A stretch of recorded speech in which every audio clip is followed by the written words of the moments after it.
இலங்கையிலிருந்து யுத்த காலத்தில் இடம்பெயர்ந்து வந்ததான எங்களுடைய உறவுகள், எங்கள் மண்ணின் உறவுகளுக்கு என்று வழங்கப்பட்டிருக்கிறதான இலவச கல்வி புலமை பரிசில் திட்டம். இந்த திட்டம் உண்மையிலே வரவேற்கக்கூடியது. பலருக்கு அது ஒரு முன்மாதிரியான ஒரு திட்டமாக நான் பார்க்கின்றேன்.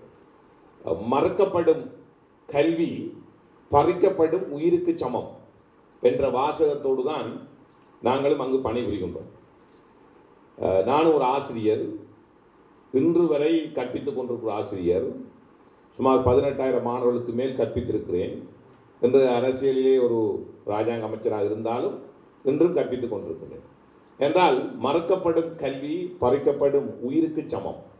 ஆகவே இந்த கல்வி என்பது உயிருக்கு சமமான ஒன்று. ஃபண்டமெண்டல் ரைட்ஸ், அடிப்படை உரிமைகளில் ஒன்றாக இருந்தாலும் உயிருக்கே இணையானது இந்த கல்வி.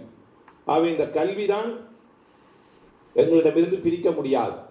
உயிரை இழந்து, உடைமையை இழந்து, உறவுகளை இழந்து, சொந்த இடத்தை இழந்து, தாய் நாட்டை இழந்து நாங்கள் இடம்பெயர்ந்து வந்தாலும் இன்று எங்களிடமிருந்து பிரிக்க முடியாத ஒன்று இந்த கல்வி.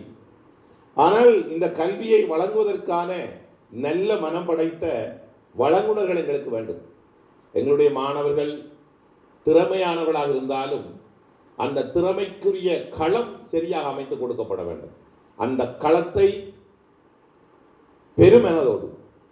பெருமனதோடு வேல்ஸ் பல்கலைக்கழகத்தினுடைய பணிப்பாளர், ஸ்தாபகர், வேந்தர், எங்கள் அன்புக்கும் பாசத்துக்கும் உரிய ஐஸ்வர்ய கணேசன் அவர்கள் அதை அமைத்துக் கொடுத்திருக்கிறார் என்றால் நான் நிச்சயமாக எங்களுடைய மக்கள் சார்பாக என்னுடைய வாழ்த்துக்களையும் பாராட்டுக்களையும் தெரிவிப்பது மாத்திரமல்ல, அவர் இன்னும் நீண்ட காலம் நல்ல ஆரோக்கியத்தோடு, உள ஆரோக்கியத்தோடு அவரும் அவருடைய குடும்ப உறவினர்களும் இந்த மாணவர்களுக்கு கல்வியை போட்ட போகிற ஆசிரியர் பெருந்தகைகள், பல்கலைக்கழக நிர்வாகிகள் அனைவரும் சிறப்பாக இருக்க வேண்டும் என்று நான் வாழ்த்துகின்றேன்.